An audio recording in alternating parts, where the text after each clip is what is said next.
Ihanda po natin ang ating mga puso sa umagang ito at damhin po natin ang presensya ng ating Panginoon.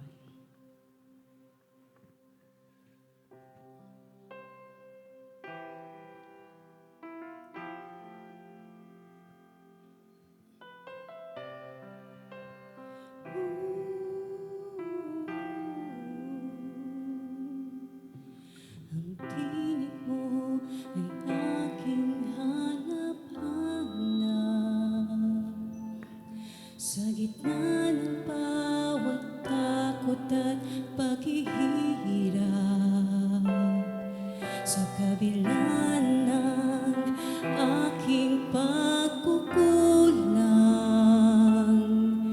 Katapatan mo, O Diyos, tanging laan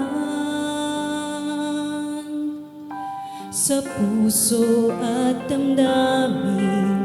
Ika'y mananatili, walang hanggan ang alay mong pag-ibig.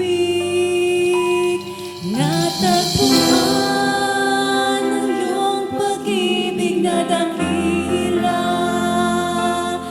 Doon sa krus, ako'y iyong pinalaya. Jesus, ako'y aawit ng walang hanggang pagpupuri. Ang puso ko'y sa'yo.